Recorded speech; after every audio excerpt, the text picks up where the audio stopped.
All right. Welcome, everyone. We'll get started in just a moment here. Just want to make sure you all have a chance to get your audio dialed in here.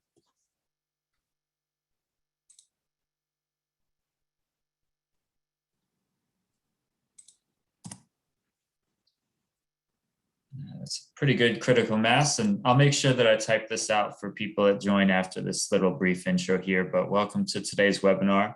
Before we get started, I just want to cover a few technical things here. This is Zoom webinar. It's not Zoom meeting, which you're probably more familiar with. So the main difference, if you haven't joined one on this platform before, is that you can't speak or be seen. So you don't have to worry about interrupting us, but that does mean that you're limited to basically two options to interact with the hosts and panelists today. The first is just the usual chat, which you're familiar with. The main difference there is that it defaults to hosts and panelists. So if you want everyone, including other attendees, to see your message, just make sure that you select everyone from the dropdown there. The other of which is Q&A. So if you click that little Q&A button, you can ask a question. You can do so anonymously. You can view existing questions, upvote them, and even add your own comments. But we prefer that if you have a question related to what Kay is presenting on today, just because it's easier to question or easier to manage the question flow from there. So without further ado, I want to hand it off to Laura, as the chair of the Women's Caucus, who's going to make a few remarks. Thank you.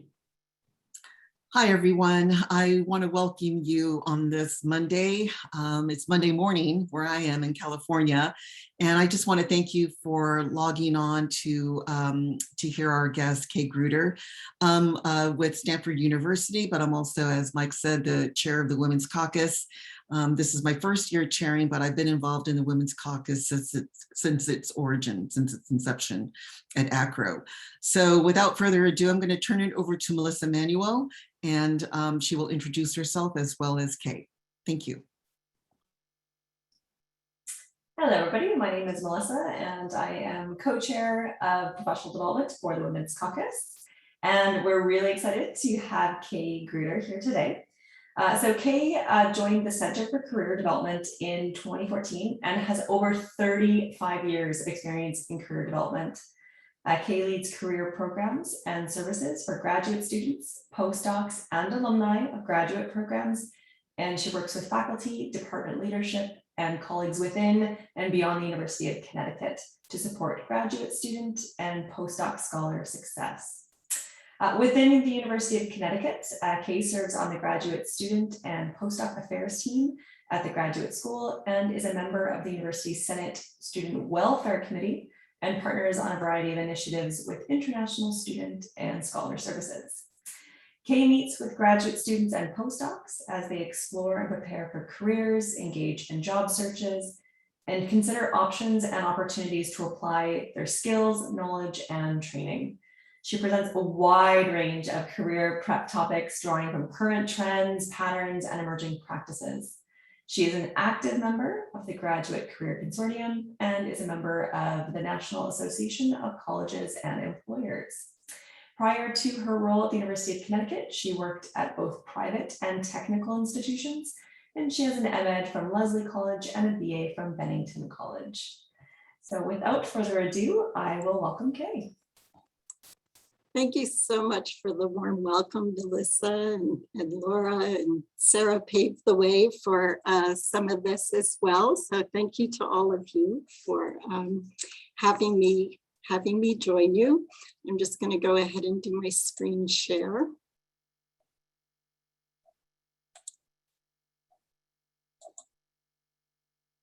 All right, and I can see Sarah. Can you just give me a thumbs up that you can see my screen? Great, beautiful. Okay, all right, wonderful. So let me just, let's go in here. All right, so today's topics, it's really focused on negotiating with confidence. And there are some themes that I'm going to be sure that I cover today, which is it's really important to know your value, to understand factors that impact negotiating, also determining what's negotiable. That's a question that I get a lot, which is always, well, what can I negotiate? Identifying priorities that you have is another important factor. And then individuals often ask me, well, what does negotiations sound like? So I have some sample kind of lead-in sentences that I'm going to share with you today. And then ultimately practice makes prepared. And so today I'm going to start with the story of Goldie the goldfish. And basically, Goldie didn't live a very pleasant life. Goldie traveled from state to state and came to every state at the state fair. Goldie was in a very small fishbowl. That fishbowl would be displayed on a table at the fair, and the fair goers would stand the designated distance away from the table, and they would throw ping pong balls, very bouncy balls, right? Trying to land in the fish bowls, and then they would get the fish if they landed in the fish bowl. And so fast forward a little bit. My daughter's father and she went to the fair, and she was maybe about 7 years old at that time. And they really enjoyed this game. And her dad dropped her off at the house, and she runs in with a plastic bag filled with a goldfish. I suspect that some of you may have experienced this as well. And her dad drove off. And there I was with my daughter and Goldie, the goldfish, in a plastic bag. And so what do you think occurred in that moment? What do you think occurred? And you can go ahead and pop that into a chat.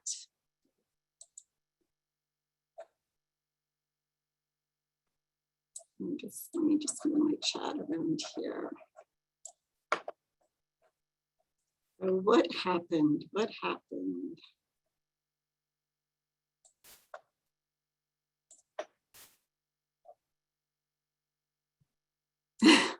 Yeah, oh no, another thing for me to take care of. Yeah, fish was dead. I wish the fish was dead. Goldie didn't survive. Okay. Well, you know, we both started negotiating in that moment.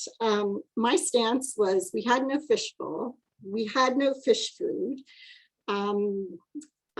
We had 2 dogs and a very curious cat. I personally don't like the smell of cleaning out a fish bowl.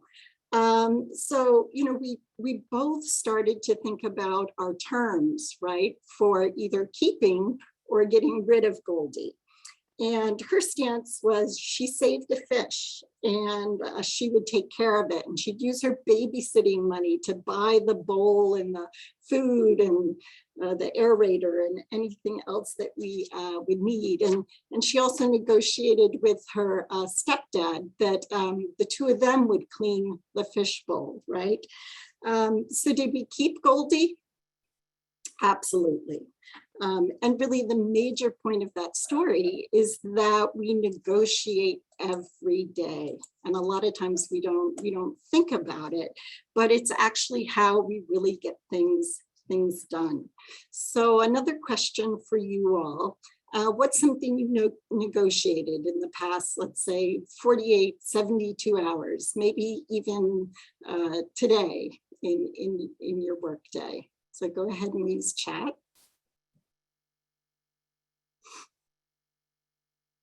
I'll just give you a minute to respond. So what if you negotiated? Snacks, kids' snacks, yes. Dinner, where to go, what to eat, how laundry's done, who's doing the laundry, allowance, chores, right-o, yeah. So I think what's interesting when it comes to negotiation, a job offer or salary, is that it feels like it's something very different, but some of the same skills that we're using when we negotiate something like who's doing the dishes are really very applicable to any kind of negotiation. So I like to really spend time on like normalizing this idea that negotiation is something that we do a lot, and we're actually, experts in to some degree. I think the challenge always is that around job offers and salary, we can feel more vulnerable in the negotiation process. And so that is often what kind of shifts it for us from something that kind of we do every day and seems, relatively seamless to our day-to-day life. It's really important when you negotiate that you know your value. So, knowing what you have to offer, also what differentiates you from other potential candidates for a position, and then what makes you valuable to the employer, to the role, to the company. So there's some layers there. And what we know is that confident negotiators know their value, and confident negotiators are effective communicators. So knowing your value, being able to articulate your value is really important. When you can do that effectively, you often feel quite confident as well. So that idea, confidence is key. What we know, there's a lot of data, there's a lot of research there about negotiating and negotiating effectively. This is just a data point from the global staffing firm Robert Half. In 2018, they found that 68% of men and 45% of women negotiated their salaries. The interesting thing here is that they also learned that 70% of 2,800 managers really expected candidates to negotiate. And what I'm sharing here is also within the US cultural context. So I just wanted to make sure that what I'm sharing is reflective of US businesses largely. And what we also know is that there are a lot of factors that impact both positively and negatively one's level of confidence and also ability to successfully negotiate. And a lot of the books out there about effectively negotiating don't really build in this idea that these factors exist. A lot of the books are like give you a formula. Oh, you say this, they say that, you respond this way, you want to get to a win-win situation and so forth. And that's useful, but in order to feel confident, a lot of times you have to work through some of the factors that are also part of the process. So as an example, if I feel strong in my knowledge about the position and the role that I can play and how I can contribute, and I feel well prepared for the negotiation process, knowledge and preparation are going to be an asset, right, for me in the process. But if I haven't really prepared, I haven't really researched what the going rate is for the position, I don't have a sense of my own value, then knowledge and preparation, that's going to be a drawback for the process. So we have things like experience negotiating, a lack of experience negotiating. Privilege comes into play as well. I'm going to speak about that in a moment. Financial need and other vulnerabilities are at work with this. I remember applying for a position, getting a job offer, and I was a single parent at that time, and I didn't really feel like I could negotiate. Like I felt very vulnerable in that situation, and I was just like, I need to just take the job. So a lot of different factors working together often as well. Cultural differences, cultural norms, emotions, lack of clarity about your own value, and then this idea of fear of failure. And so the reason I mention these is that Even if you read the books and you practice like the how-to of negotiation, if some of these factors are at work, in your life, it's really important to address some of these in order to really arrive at a place where you have confidence. Also, a lot of the research out there is very focused on gender, and it's very gender binary, men, women, and it's only really within the last few years where there's been research that's really looking at how many identities individuals bring, and how those identities really can create complex patterns, right, that also impact, sometimes positively, sometimes negatively, the overall negotiation process. So like this idea of the intersectionality of the identities that we each bring is really just within the last couple of years being addressed within the research. I like to have people think about negotiation as equal, like it's equal to problem solving. Like you're solving the problem. Who's doing the dishes tonight? You're solving the problem. Who's picking up the kids? You're solving the problem of, where are we going to go for our vacation kind of thing. So, some problems are better problems to have than others, but you're solving the problems. And so if you do research and you know your priorities and you have ideas and you have alternatives, you're setting yourself up well for solving the problem and for negotiating. In terms of like what is negotiable, this is a question I get a lot, and the word depends comes up, right? When people ask, it's often like, oh, it depends, or maybe in this sort of situation, this particular item might be negotiable.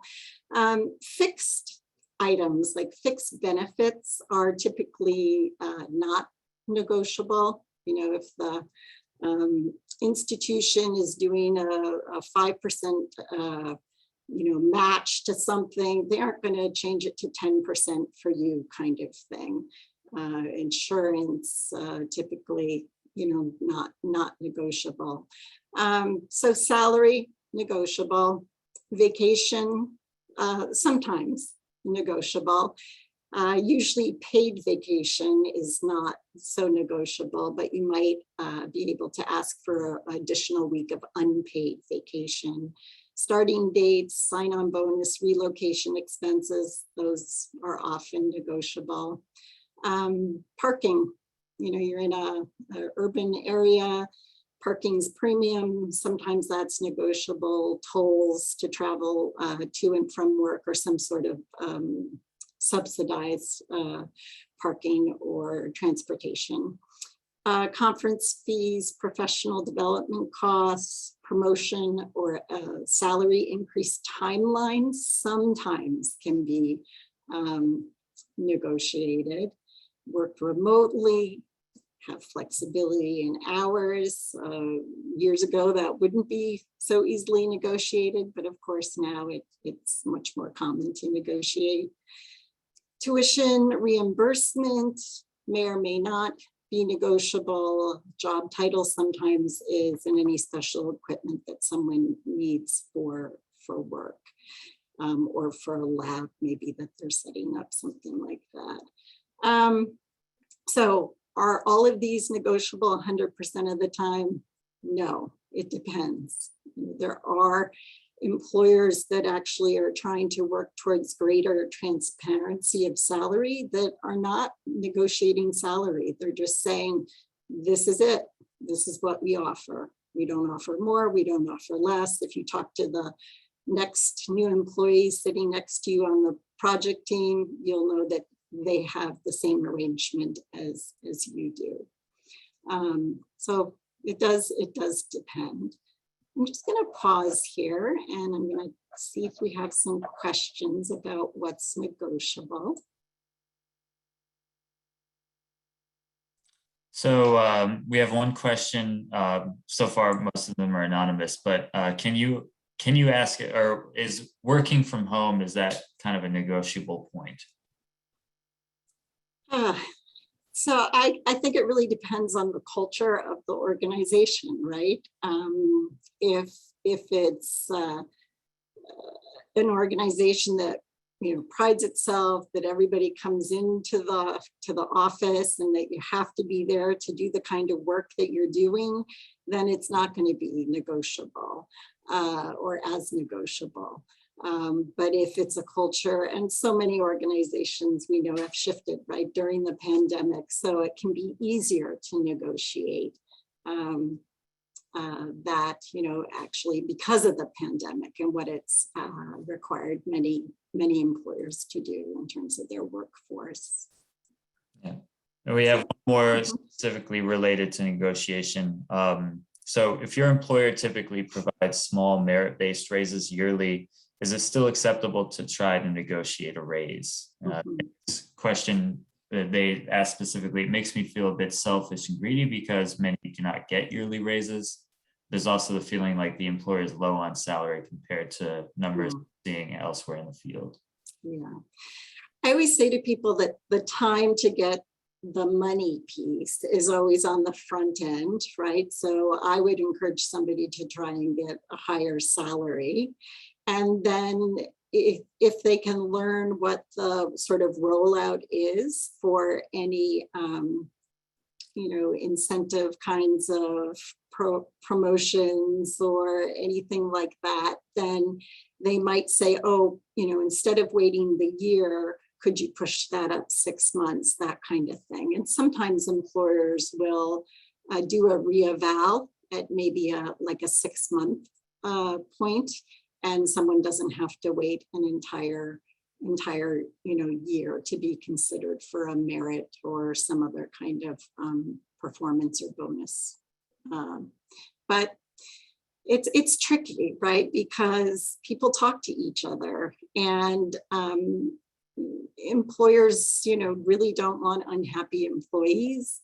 And if we look toward, equity and inclusivity, once you start making, these deals for one person and not the other person, the employer can have some significant issues, whether it's legal-based issues or even issues related to just the organizational culture and how comfortable and happy people feel. Great. And we had some follow-ups to that response if you think you have time right now. Sure, I can do that. Yep. So in fact, kind of related in that line, what if there's a significant gap in salary between departments? Sometimes their responsibilities might be different, but the ranking is similar. And even going beyond that, people's salary in the same department, if you find out about those differences. Mm-hmm. I mean, anytime you have a conversation about wanting to change your salary, whether it's because of something like information you've gathered from another department or information you've gathered from your own department, the key there is that you've gathered information, right? And so entering into a discussion about salary, an increase in salary, it would be important to have all of that information nicely laid out. It'd be important to connect with human resources as well, if it would help provide the context of why one department might have a different tiered system or different job titles or different salaries for comparable work. So the key there is really, taking all that, doing that research, taking all that information in, and then being able to comfortably lay it back out to the supervisor or whomever you're talking with about a salary increase. Awesome. And we do have a few more, but I'll go. I'll let you get through. Yeah, I will. Thanks. Thank you, Michael. All right, so once we have a sense of what's negotiable, it's really important to know your priorities and to be able to think creatively. And in terms of knowing your priorities, you want to kind of think of some of the if this, then that, if not this, then this or that. So you kind of want to have a little bit of a matrix laid out, and you know, this just shows the 1, 2, 3, 4, 5, but really you want to kind of think about how some of this might be intertwined or interwoven a little bit, and be really clear on your priorities. You know, is it that you have family living in a different country and the 2 weeks vacation isn't really going to be that great for you, and so your priority is to get an additional 2 weeks of vacation, maybe unpaid, but an additional 2 weeks of vacation? Or is your salary, or do you recognize the salary is coming in, you know, like 10% lower than pretty much similar jobs in the same geographic area? And you're like, oh, my goal is, my priority is to get the salary up, you know, 10%. So really, really important to have a sense. And then if something like you don't get the vacation, let's say, well, okay, then what? You know, is there something else that would help or contribute to your quality of life, really? And so having priorities, super important. Understanding like how those priorities fit together where they do, also really important.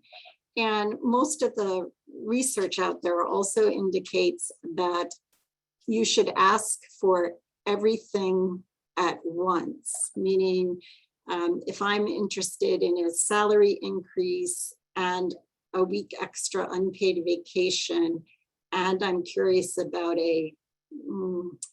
like a sign-on bonus or something like that, then I'm going to talk about all 3 things at once. I'm not going to sort of do a drip feed where, oh, you know, I'd like to talk with you about the salary. Then the person does their work, comes back, we negotiate the salary, and then I'm like, oh, and yeah, I'm curious about vacation. So that's not the way to do it based on most of the research. It's actually to kind of just come in with everything together for that conversation. And another question that I get is, okay, so I'm negotiating for more of something typically. Maybe occasionally people are negotiating for less, but most of the time people are negotiating for more of something. So what is that typically based on? And typically that's based on your value. So your skills, your knowledge, your experience, your training. It can be based on research, right? Like I said earlier, knowing what the salaries are in a geographic area, or knowing what the salaries are for that comparable position on your campus, let's say. It can also be based on like a leverage, so an offer. You know, you have another offer, and so that offer is coming in as A, B, and C, and then you're using that as leverage for this negotiation that you're entering into for this job that you really want, let's say. And then likability comes into play. You can probably think of a time where maybe you purchased something or supported something because you really liked the person or the product, or often it's the person that you've liked. So, you know, maybe the woman down the road who sells goat soap, maybe I'm not so interested in goat soap, but I really liked the woman, and I'm thinking like, oh, I just want to support her, so I'm going to buy her goat soap. So that likability factor also comes into play here quite a bit. People are looking for colleagues that they can enjoy spending some time with. All right, so in terms of the language of negotiation, just going to put up some content here. What does it sound like? When you're negotiating, it's great if you can use the word we, all right? And so you'll see that come up in some of the examples that I have here. So the first example is negotiating when you've done your research and you're asking for more based on your research. So that sounds like I have done some research on salaries for comparable positions in the Denver, Colorado area. Most of the salaries are 2 to 5% higher. I'm seeking an offer along the lines of, and then name the exact amount. And then you could say something, if you could do that, I would be on board. Or if you could get close to that, I'd welcome the opportunity to join the team. Here again, a lot of research on whether to give a range or whether to give an exact amount for the salary. And everything points towards giving an exact amount. With a range, pretty much know that the employer is probably going to go to the lower end of your range. So then people will say to me, well, why don't I just like give a higher range, knowing that they're going to go to the lower end of the range? It's really better to just ask for what you want and what you need, to be honest with you. Because most people have a number. The range somehow kind of makes it easier, right? It feels kinder. It feels like a nicer way to do business, but it's not necessarily the most effective way when it comes to increasing the salary for you. This phrase, how can we get closer to X amount?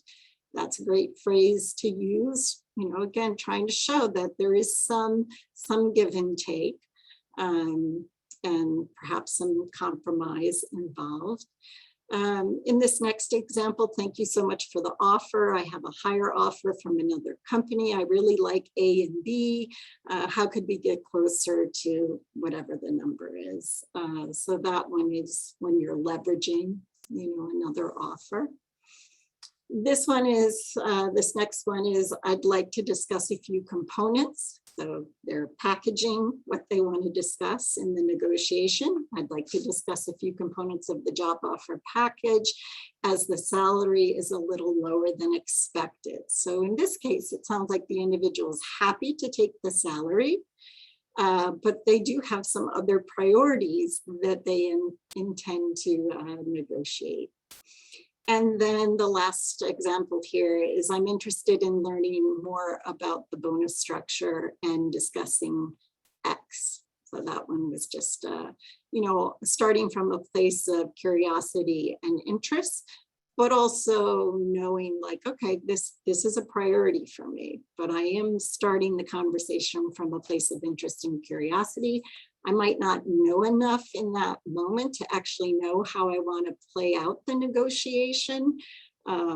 So it's useful for me to gather a little more information, and this is how I might do that. So the language of negotiation can sound like many things. Really, the two key points here is to try and get that we're working on this together kind of phrasing in here. And then also to give an exact figure, like ask for what you want, you know, not what you kind of want, what you want.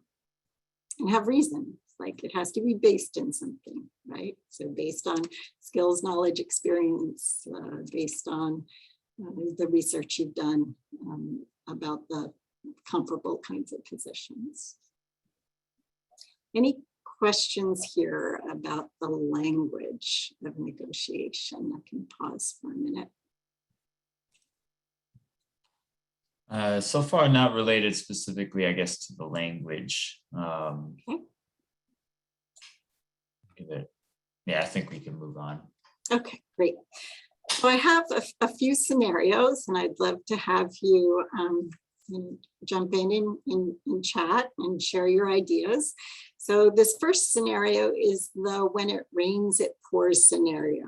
And so let's say you've been on several job interviews and one employer will call you today to make an offer. You have 2 interviews during the next 2 weeks for jobs. in which you feel you might be a better fit. And one of those is with a company or an organization that you really, really, you already like them. And you don't want to close any doors at this point. So what will you negotiate? What are you negotiating here? And what might be a key strategy?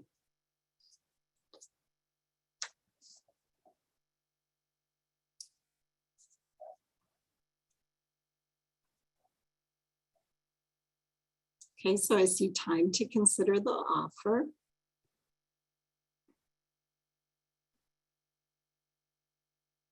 No, anything else come to mind? So time to consider the offer is definitely one piece of this. But let's say the employer says, sure, you can have 2 days. So what else is here that you could negotiate?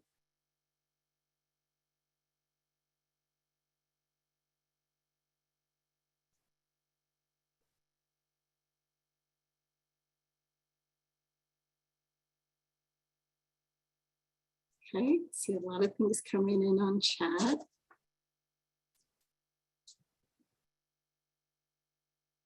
So one of the things that you could negotiate is actually not with the company that's giving you the offer.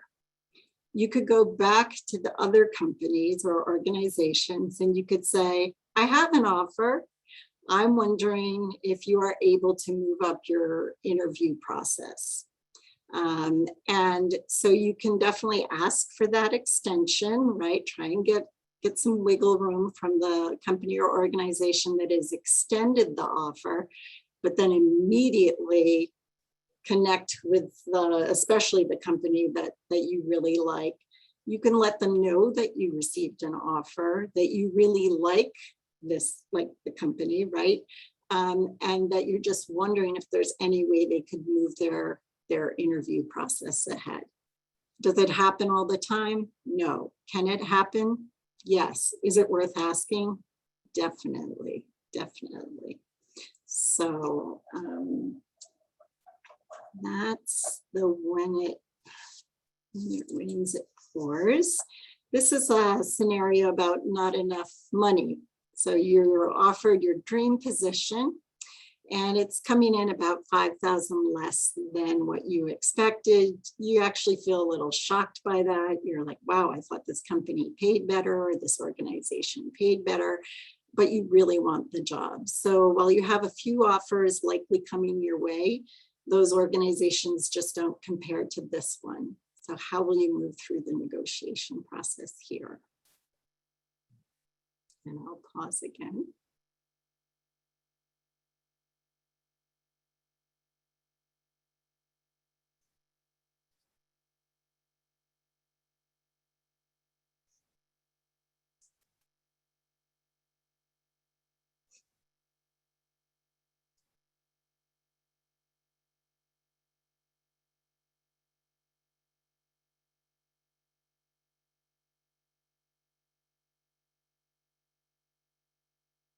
All right, this is more of the classic negotiation process where you're definitely going to do your research and identify, comparable salaries for comparable positions in the same geographic area.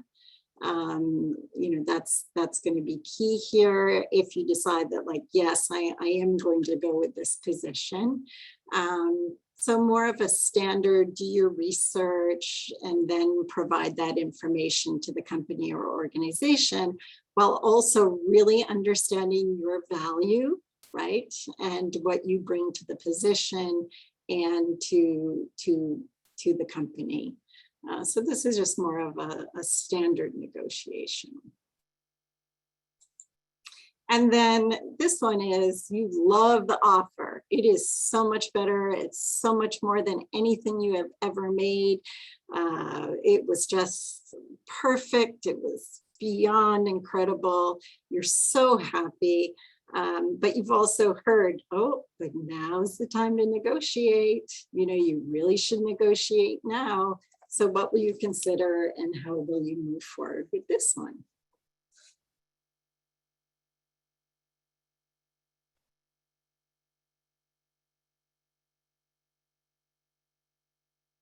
But sometimes this is the hardest scenario because everything feels perfect, right? But again, that doesn't mean that you shouldn't negotiate.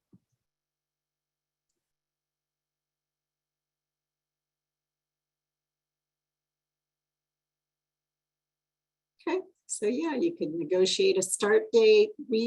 Look at your priorities, and yep, the salary is great. That's wonderful, but there are some other priorities that you have. Whether I see telecommuting here, the timeline for future raises here, and the start date. So yeah. And that's where having the list of priorities can be really helpful, because I've worked, and my work is with doctoral students and postdocs, and when they go out, they may be making, I don't know, in the 40s maybe or less, right? The postdocs are making, maybe around 50 as a postdoc, but they go out into industry and they're at 135,000 or more.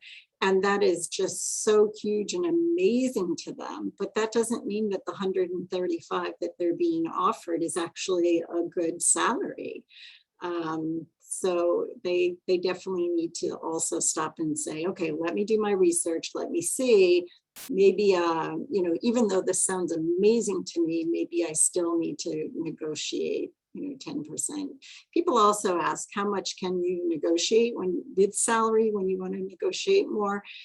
A lot of the research out there says between 10 and 20%, and that really depends on what the salary is for the position as well. Like, what is it coming in as? Is it coming in at 40 and you're trying to get 20% more, or is it coming in at 125,000 and you're trying to get 20% more?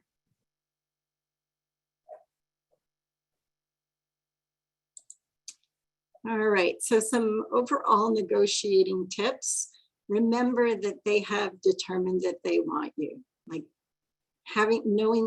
keeping that perspective is really important. They've invested time, money. It may not seem like much from a candidate's end, but it's often thousands of dollars in terms of bringing someone forward through interviewing and on to making an offer to a candidate. They also probably aren't that keen on negotiating. I saw earlier in the chat that piece about power dynamic, right? Power dynamic, candidates often feeling very vulnerable. I would say at this point, when they have made an offer, in many respects, you are really then in the power position. Having said that, the earlier slide that showed the factors of things like financial need and vulnerability and privilege and all of that, I mean, that's why it's really important to look at those and think of ways to navigate those. But you are, the most you will probably be in a power position at that point where they're making the offer. Always be prepared to articulate your value, do your research. We talked about that. Think about the whole job offer package and not just the salary. And I saw that come up a lot in the chat too. Like, salary is one thing, and then quality of life can also occur through some of the other aspects of a job that you can negotiate. Knowing those priorities, and then that tip of asking for everything at once. So those are just some of the overall tips.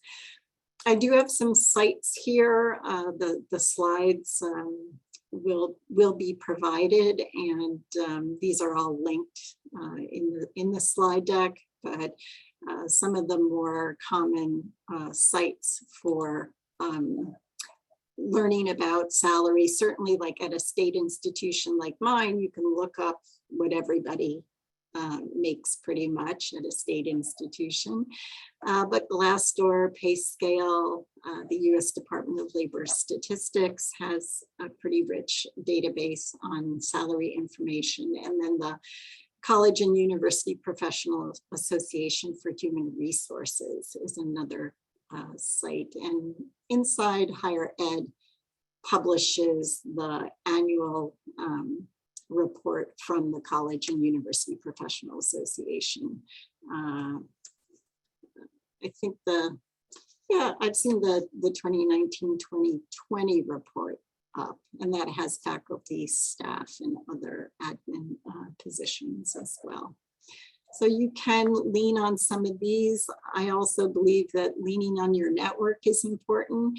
You don't have to ask exactly, how much do you make? That wouldn't necessarily be an appropriate question, but you can ask individuals in your network things like, they offered me this. Does it sound like it's in about the right range? That's a really nice way to lean on some of your mentors and individuals in your network who might be able to help. Let's see, other questions here. Yeah. A few questions for you, actually. And we'll just go through in order of, I guess, the thumbs up, the upvote, so to speak. Okay. So I have a leader, or this question from Anonymous, I have a leader that has outwardly said discussing salary is not okay. And they quote, morally wrong, will prevent you from moving up, etc., unquote. So how do you deal with this other than reporting to, compliance or HR officer? Yeah. And is this within the US? I don't want to assume. I guess we assume so, yes. Okay. There's could be a lot at risk, right? If you're going above someone that's a supervisor, it's like, do you want to take on that battle, basically, both emotionally, certainly, as well as just the time.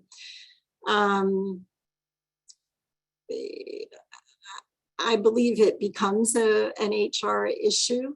If someone is preventing you from doing what you have a right to do, then that's a problem. But again, it's like, do you want to fight that battle? Can you fight that battle? For some people, they may say, this is not a good place for me.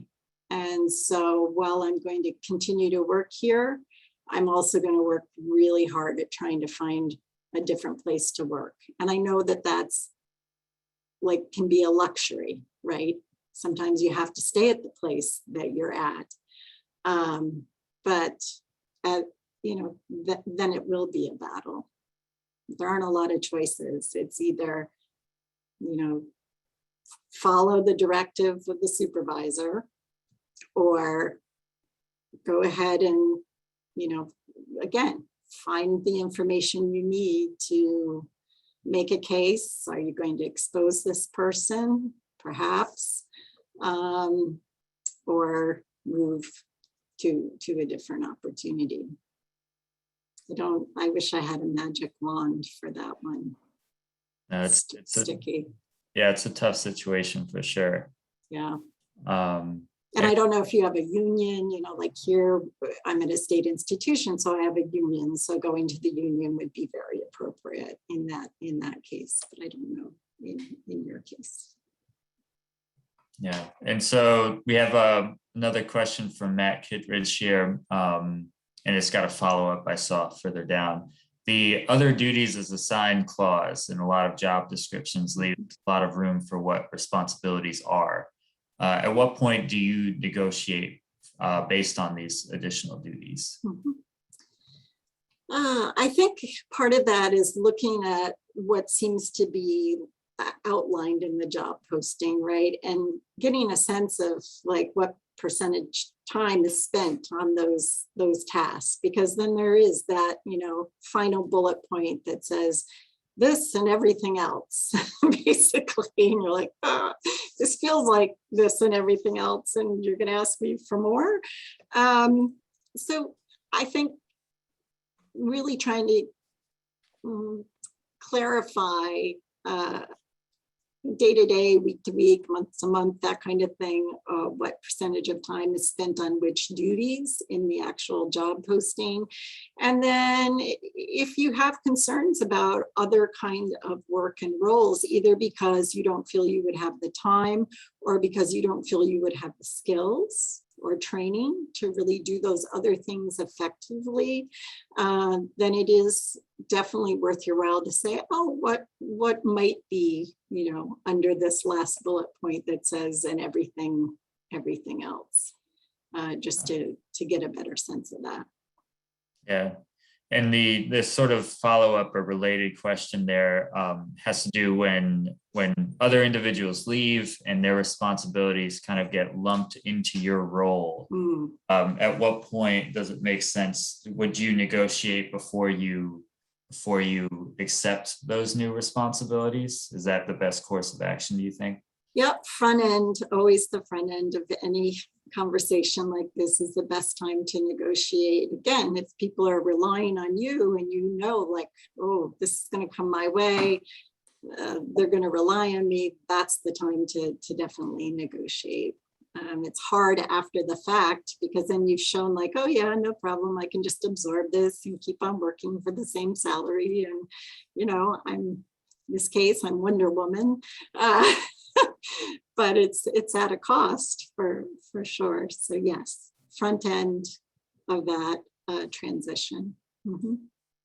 And it might be a salary increase for a limited period of time too, right? Until they do a rehire. Are they planning to do a rehire? Having some of that information would be important too in terms of understanding your own workflow. Yeah. Excellent, thank you.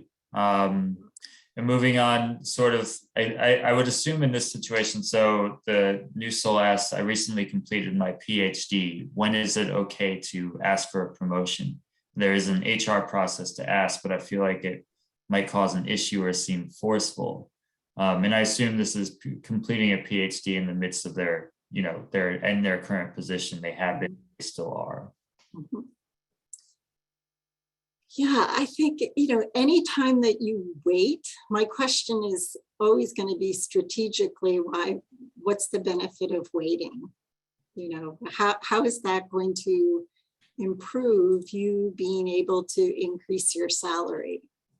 And I don't know that I'd have a good reason there, like a good answer there. It's also when there are these changes in life, these are also kind of great times to then bring up a conversation, right? It's just like, it makes it a little more natural. I just wanted to let you all know I finished my PhD. I know that at this institution that salary is tied to degree level. I'd welcome an opportunity to learn more about that.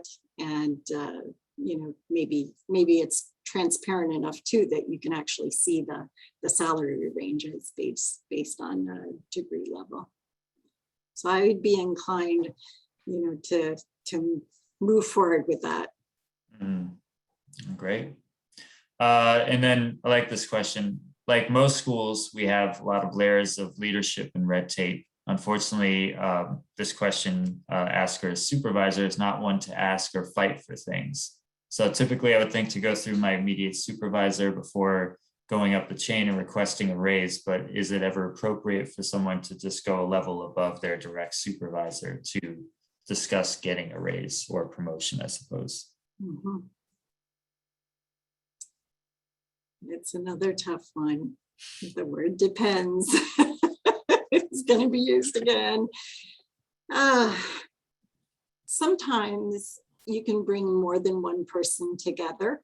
That might be an option there where you bring and I don't know if we're talking like a vice provost and a director or, what level of the institution we're talking about. But sometimes you can bring a couple people together So like for me, I might bring my director and I might bring my assistant vice provost, because that's the person above my director. And I would, have the conversation with the two of them, actually. So that would be one idea that I would have. Is it appropriate? Again, it's one of these sticky situations. Your direct supervisor, is that a good relationship? Is it going to be a damaged relationship? What does that mean for you long-term in that role at the institution? It's just messy. So it's always boils down to how much of the messiness do you want to navigate, really? What are you willing to navigate? And that depends. Like if you're tired and you're feeling depleted, at that point in your life, you may not want to navigate that. But if you're feeling empowered and strong and you have strong market value and you could leave the position, then maybe you're going to go ahead and negotiate it. And, in general, you wouldn't step over somebody. I would try to include, make it inclusive. That's possible. All right, and this one, I guess we'll have time for one more probably. And this was relatively quick. I don't want to waste anyone's time. This question, it says, many positions do not list their salary or the range. Is it appropriate to contact HR to get this information before applying? It is. It is. Either HR, or if you know someone at the institution that isn't part of like a selection hiring committee or something, if they can do a little investigation for you, sometimes that can work out as well. So I might be able to go over to our registrar's office and just say, oh, I know someone who's interested in the position. I'm just curious what the range is. And then I could get back to the person and say, oh, I talked to Sarah, and this is the range. And you can contact HR as well. It doesn't jeopardize you as a candidate at all. They don't want their time wasted either. So it's actually a good practice. And if they got upset at it, A red flag, again, yeah. Yeah. Great. And I saw this come up a few times, but we will be, so this whole session has been recorded, and some of the pending questions, they're kind of answered in the course of the presentation. So you can use the same link you used to access this live session. About 30 minutes after we wrap up here, you'll be able to use it to watch the recording.